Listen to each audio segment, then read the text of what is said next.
The Detroit Pistons season is coming to a close soon, and the offseason obviously is about to start. Are you excited for the offseason? I know I am, but I'm going to tell you guys in today's episode why I'm also a little bit scared for this offseason. We're going to talk about that in today's episode of the Locked On Pistons podcast. You are Locked On Pistons, your daily Detroit Pistons podcast. Part of the Locked On Podcast Network, your team every day.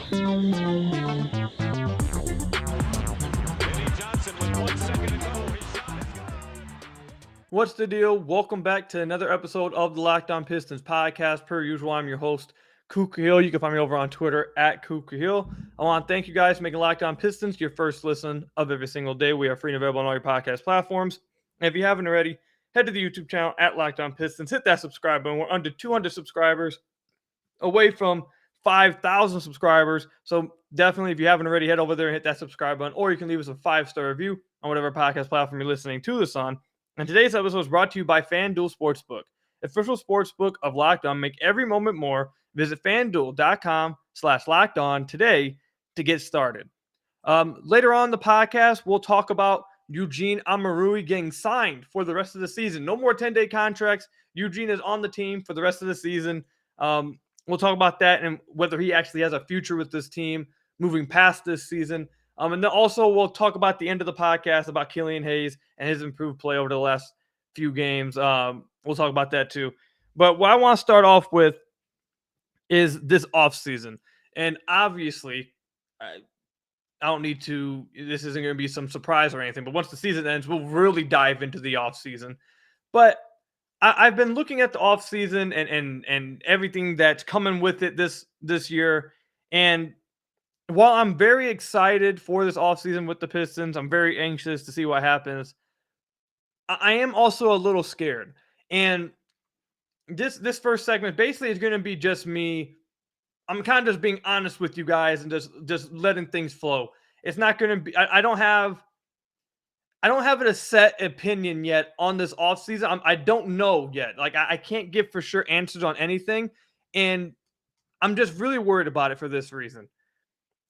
I'm really worried because the Pistons, according to Kyle Metz of Detroit Bad Boys, have a likely available cap space of $28 million.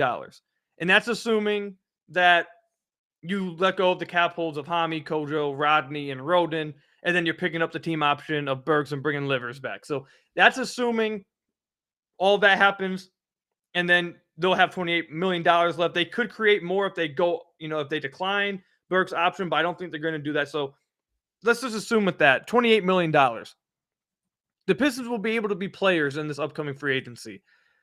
And it's scary. I'm excited, but I'm also pretty scared about it. Because as I've looked more into this free agency class, and as I've sat on it more, I don't know how I feel. Again, I don't envy the position of Troy Weaver. I'm not sitting here saying, I'm not sitting here saying I have the definite answers yet. I don't have a definite position on anything yet. I'm trying to get there, and I keep finding myself on both sides of things. But as of right now, at least, I just wanted to be honest with you guys and be open with you guys.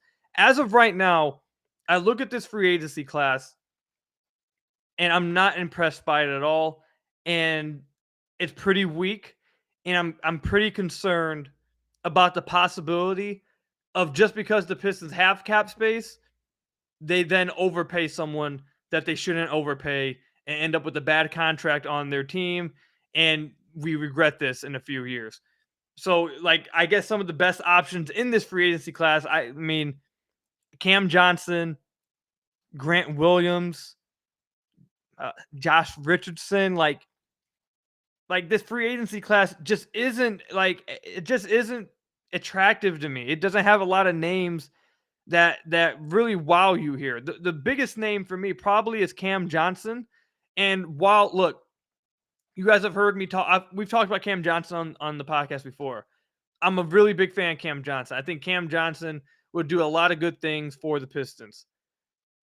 However, a report a few weeks ago came out that said that he was looking for around $20+ million, north of $20 million. If the Pistons were to get him and try to get him from Brooklyn, they're obviously going to have to overpay for that. we've talked about that on the podcast before. Whatever player they end up wanting to go after in free agency, they'll have to likely overpay for to convince them to come to Detroit instead of somewhere else. So let's just say, would you feel comfortable giving Cam Johnson $25 million a year? Like, I don't know. Like, I don't have a yes or a no to that question. I don't know. I'm a little bit more hesitant now to do that than I was maybe a few weeks ago. I just don't know, man. I'm scared about it. I'm really scared about it. He effectively would be your highest paid player on the roster. Like, do you want Cam Johnson to be the highest paid player on your roster? Should Cam Johnson be like your big signing in a free agency class? I'm scared, man. I don't know if that would be a good value for the Pistons. Because, like, for example, he's shooting 34% since going to Brooklyn. Now, throughout his career, he's been, the last 2 seasons, I should say, he's been close to a 40% three-point shooter. His second year, he was at 35%. First year, he was at 39%. So he's been a little bit up and down, but over the last 2 years, he's been much closer to 40%. But since arriving in Brooklyn, he's shooting 34%. And the question I have, and the reason why I'm focusing on Cam Johnson is because he's the guy that I feel like is the most attractive one out of free agency right now, at least to me, as I'm looking at it for the Pistons. Like, if he's not a 40% shooter on good volume, on really high volume, he's not worth the $25 million. He doesn't bring enough other things to the table to warrant that kind of price tag. And he's only went above 40% one time in his career. And the other time he came close to it is this year. He's at 39.5. So I don't know, man. It's just like, do you want to pay him $25 million a year? Maybe, maybe not. And then the other guys in free agency, would you want to pay Kyle Kuzma? Like, with the Pistons, would you feel comfortable with the Pistons paying Kyle Kuzma like $30 million? I wouldn't. Like, I wouldn't like them to do that. And then, but at the same time, you want them to be able to add players to the team to help this team get better next year. So this is where I'm stuck at. This is why I'm going to throw it to you guys. I really want to hear you guys' answers on this. Would you rather the Pistons go out and try to get a Cam Johnson for like maybe $25 million a year? Maybe get, I don't even know who else the Pistons could go after that would be a lot of money. I don't know. Maybe, heck, Cam Reddish is playing better with Portland. He'll be a free agent this offseason. Maybe they go after Cam Reddish for like $15 million a year. Maybe you like Kelly Oubre for like $15 to $18 million a year. Like, would you rather them do that? Or would you rather them make like some smaller signings for like maybe a 2-year deal with some guys that maybe fit a role that they need, but have like a team option in the back end or on the second year of the contract, so they can then be players in the 2024 free agency class, which I think is much, much, much stronger. Now, the thing with that is that a lot of these guys that are in the 2024 class, like, let me just say some names. You got Pascal Siakam, Kristaps Porzingis, Gordon Hayward, DeMar DeRozan, Jaylen Brown, Buddy Hield, Tobias Harris, Klay Thompson. Like, it's a much better free agency class, and you keep going down. Sabonis, Dinwiddie. There's some really good free agents in the class 2 years from now. The problem with that is, are we sure they actually will be free agents at that time? They could sign extensions before then. Now that's not as good of a class. Like, it's tough, man. I don't think anyone. Like I said, I don't envy being in Weaver's position with this, because it's tough. It's a tough decision to make. By the time the draft comes around, I probably will have a better answer for you guys. I'll probably be more definitive in what I would do. But this is just where I'm at right now. I'm being honest with you guys. I don't know exactly how I want the Pistons to attack this offseason now. Like, as the seasons went on, and as I've sat on this free agency class even more, I've started to change my opinion, man. And I just don't know. And the thing that scares me, like I said at the beginning, is that the Pistons may feel pressure to try to win next year. And what happens if they overpay for somebody that in a year from now we're like, oh my God, why'd they overpay for him? He's not a good contract. And now they've got themselves out of position to be able to go after like other free agents, or they limit their flexibility because they overpay for someone who shouldn't have been overpaid for. Like, it's a very scary situation for me. I'm anxious. I'm excited for it. I'm interested to see what they do. But as of right now, I'm also a little bit scared about what could happen. So let me know where you guys are at right now. Again, I don't blame anybody who may not know, just like me. I don't know yet. I don't blame you if you say go all in and go after Cam Johnson or go after some of the other names I said. I don't blame you if you say, hey, just do some smaller signings and maybe look to the next free agency class or try to do something else with the cap space. Like, I don't blame any answers right now because it really is up in the air and you could go so many different directions. So let me know in the comment section down below or over on Twitter at Kukahil what you guys would do. Are you guys a little bit scared for this free agency class or just off season in general? Are you scared about it? Are you excited about it? Let me know what you guys are feeling about as of right now. Your feelings can change by then, but as of March 23rd that I'm recording this, just let me know what you guys are feeling at this moment. Coming up, Eugene Amarui has signed with the Pistons for the rest of the season. I want to talk about that, and does he have a future with this team moving forward? And if he does, what would that role be moving forward? We'll talk about that when we come back. But first, I got to tell you guys about one of our sponsors, Nissan Ariya. So, Nissan's most electric player of the week this week is brought to you by the all-new, all-electric 2023 Nissan Ariya. Now, 2 weeks ago, it was Amarui. Last week, we gave it to Killian Hayes. This week, we're going to be giving it to Marvin Bagley III. He's played really well since coming back from injury. He just had a really damn good game against the I'm going blank. The last game the Pistons played, he had 31 points. Played really well. He had 3 3-pointers made in that game. He was showcasing his ability to drive to the rim, draw fouls. Oh, it was against Atlanta. He was showing his ability to get to the rim, draw fouls, finish around the basket. He's played pretty well since coming back from injury. So we're going to give it to Marvin Bagley. He's such an interesting player because he can be so fun to watch offensively sometimes, especially when he's hitting threes. It really is beautiful to watch. He plays with especially, and also when he's hitting his threes and getting to the rim, he has some kind of like elegancy to it. Like when he drives to the rim, he's a really fun player to watch when he's able to hit outside shots too. And he did that against Miami or against Atlanta. And I think that is enough for him to be Nissan's most electric player of the week. So the 2023 Nissan Ariya packs pins you to the seat power and premium intelligence all-in-one EV. The all-new, all-electric 2023 Nissan Ariya, the EV for people who love to drive. Shop now at nissanusa.com. This week's most electric player of the week, brought to you by 2023 Nissan Ariya, is Marvin Bagley III. So I want to thank you guys again for making Locked On Pistons your first listen of every single day. We are free and available on all your podcast platforms. If you haven't already, head to the YouTube channel at Locked On Pistons. Hit that subscribe button or leave us a 5-star review on whatever podcast platform you're listening to this on. That's another way to support the podcast. So the 10-day contract man, Eugene Amarui, the guy who has quickly become a fan favorite in the Pistons community, amongst the Pistons fan base at the end of this season. They have now signed Eugene Amarui to a contract for the rest of the season. First of all, I just want to say congratulations to Eugene Amarui. He's played really well since arriving in Detroit. We've talked about him a few times on the podcast. Like I just said, he won Player of the Week for the podcast 2 weeks ago. He's played really well. He's done things. He stayed within his role while also remaining aggressive as well. He's been nice. He's been nice. Now, since he's signed for the rest of the season, I think the conversation now needs to be moved forward to, one, does he have a role in this team moving forward? 2, does he have a role in this team past this season? Will he be brought back next year? Should he be a 2-way contract guy? Should he be an end-of-the-bench guy? Or should he actually be a rotational player for the Pistons? So this is where, you can't just be all happy-go-lucky about Eugene, because now that he's on for the rest of the year, he's not just a feel-good story, at least in my opinion. Now, like I just said, you have to start looking for him moving forward. And I don't know if he actually has a role in this team moving forward.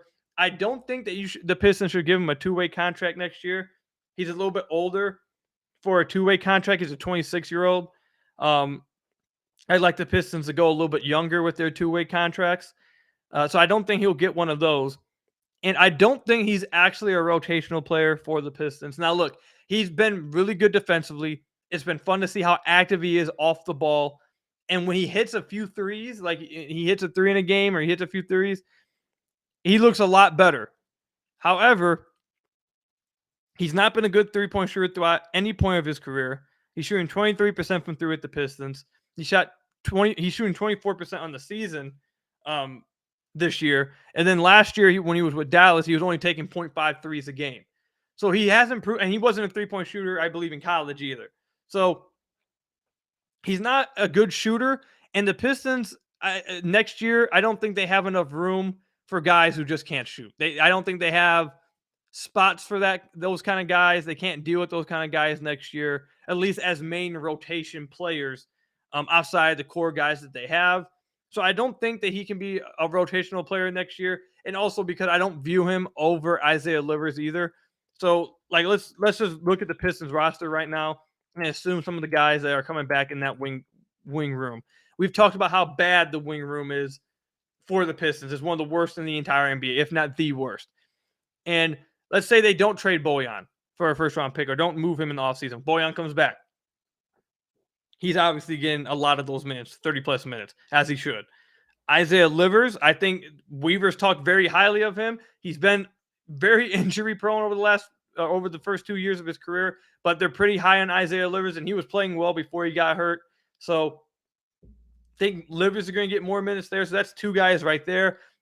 If they don't get Wemby or Scoot in the draft, it's 100% going to be a wing. Everyone else that they could be interested in is a wing. So that's another guy that's going to be taking wing minutes. And then my question to you guys is this too. If you're going to be playing a guy who can't shoot, who's, a really good athlete, gives effort defensively and just has a nose for the ball, would you rather bring back Eugene Amarui or would you rather bring back Hamidou Diallo? And I think all of us obviously would say Hamidou Diallo. So that takes up more minutes at the wing if they were to bring back Diallo, who's played really well this past season. We talked about him a few weeks ago before he was ruled out for the season, how great Diallo was after the first few weeks of the season. He had a really good year for the Pistons. So he's a real play to return to the Pistons. So in that scenario, with all the things I just said, Amarui is a good story. I'm happy he got a contract for the rest of the season for the Pistons.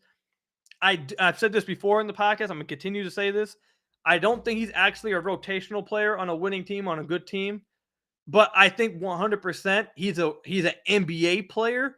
I 100% believe he should be on an NBA roster. He should be an end-of-bench guy. If someone gets hurt, he can come in and play minutes, and you feel okay about that. I think that's where he's at. I think he's proven that with the Pistons. I hope he latches on somewhere in the NBA. I think he's an NBA player.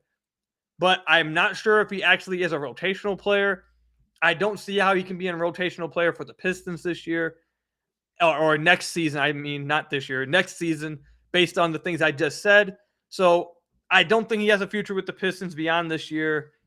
I don't think he's a rotational player in the NBA, but much like the Pistons have done, we talked about this on, I believe, an episode last week, Weaver's done a really nice job to these players of letting them come to the Pistons at the end of the season, get 10 to 20 games played, put some good things on tape so they can have some good tape to show the rest of the league and try to latch on somewhere else. And I think that's what they did with Amarui here. And I think what he's done has been good enough for him to last in the NBA somewhere. Again, it doesn't have to be someone getting mega minutes. He doesn't even have to be playing. But there's no way that you can tell me that you watch Amarui play and say he's not an NBA player. He's an NBA player. He should be on a roster. He should be making money. He should have a good livelihood in the NBA. I think he's proven that. I don't know yet if he's an actual rotational player, but hey, I'm sure a lot of people didn't think after he was released from OKC that I'm sure a lot of people didn't think he'd get a 10-day contract or the rest of the year contract with the team. He did with the Pistons. So who knows what he can do in his future. Rooting for him. Happy for him. At the end of the day, screw all the other stuff I was talking about. At the end of the day, I'm really happy for him that he got a season-long contract. Excited to see how he continues to play for the rest of the season with the Pistons, especially with Isaiah Livers being moved up to probable in the Pistons game tonight against the Toronto Raptors. Interested to see how they do the minutes there now with Livers coming back. But like I said, at the end of the day, happy for Eugene getting the rest of your contract. I think he's proven to be an NBA player. So let me know what you guys think about Amarui, his future with the Pistons in the NBA. Is he a role player? Is he a rotational player in the NBA? Is he at least deserving of being in the NBA? Let me know all of that, how you guys feel in the comment section down below or over on Twitter at Kuka Hill. Coming up, We'll talk about Killian Hayes and his improved play recently and my thoughts on his season to this point. We'll talk about that when we come back. But first, I've got to tell you guys about one of our sponsors. Let me tell you guys a little bit about Ibotta. Groceries, school shopping, and getting a little something for yourself. You know you're already doing it, so why not get cash back for it with Ibotta? You can earn cash back on every shopping trip. Ibotta gives you cash back on hundreds of grocery items, from produce to personal care to pantry goods. Either link your loyalty account or upload your receipt after you shop and get your cash back. It's just that easy. The average Ibotta user earns $120 a year in real cash back. That could cover the cost of an entire shopping trip. Or you could use your cash back to buy that flight that you've been eyeing, that game that you've been dying to go to, or that fancy dinner you've been craving. A typical basket of groceries was over $50 more expensive at the end of 2022 than the beginning of the year due to inflation. You could earn 2.5 times that back in cash from Ibotta, or even more depending on how much you use Ibotta. Ibotta gives you cash back, not points. Other apps gives you points that don't amount to much. With Ibotta, you get real cash back that you can cash out to your bank account, PayPal, or gift cards. You can earn cash back on hundreds of online brands and retailers when you start with Ibotta, including Lowe's, Macy's, Sephora, Best Buy, and more. Right now, Ibotta is offering our listeners $5 just for trying Ibotta by using the code LOCKED when you register. Just go to the App Store or Google Play Store and download the free Ibotta app and use code LOCKED. That's IBOTTA in the Google Play or App Store and use code LOCKED. So I want to thank you guys again for making Locked On Pistons your first listen of every single day. We are free and available on all your podcast platforms. If you haven't already, head to the YouTube channel at Locked On Pistons, hit that subscribe button, or leave us a 5-star review on whatever podcast platform you're listening to this on. That's another great way to support the podcast. So I want to take some time real quick just to give my thoughts on Killian Hayes' improved play over the last few games and just my overall thoughts on his season thus far for the Pistons, his third season in the NBA. So just to give you guys the numbers real quick. Over the last 6 games, he's averaging 15.2 points, 9.2 assists, 2.8 rebounds, 1.7 steals while shooting 42% from the field, 91% from the free throw line, but just 14% from deep. He hasn't been hitting his threes. This past game against Atlanta, he hit 2 threes and he was able to score 21 points. I said on the podcast a few episodes ago that he was playing really well aside from the 3-point shot. And if he was able to get some threes down, his stretch was going to look way better because he was doing a good job getting to the rim. He was getting to his spots in the mid-range. He was drawing fouls, all those kind of things. So I had said that on a podcast a few episodes ago. He was able to hit a few threes this past game against Atlanta. Had a really nice game, dropped 21 points. I don't really want to stay with his last 6 games. I want to give like my overall thoughts on his season right now. What I think the story of Killian Hayes' season is. We've talked a lot about his 33 games that he played really well in. We've talked about the first 10 games when he was absolutely horrific. We've talked about the games after the Paris game against Chicago, where he hasn't played well. And then, like I just mentioned, we mentioned the 6 games now after that stretch that he seems to have gotten out of the slump and is playing well. I think the story of Killian Hayes' third season in the NBA, if you're being completely objective, with no bias on either side, whether you hate Killian Hayes or like Killian Hayes, I think the story of his season it's been a roller coaster of a season with highs and lows, but higher highs than we have ever seen at any other point of his career, more consistently than any other point of his career. So do I think the team should feel higher on him at this point? Obviously, the team should feel better about him at this point. He's shown much longer stretches of being a really good player than he has at any other point of his career. Should they still be concerned about him? Yes, because his biggest issue that you've seen throughout this third season is consistency. He has not been consistent. He's been very inconsistent. Like I said, it's been a roller coaster of a ride. He's been up, he's been down. He's gone pretty high, then he goes back down low. He's been very inconsistent. So should the team still have some concerns about him? Yeah.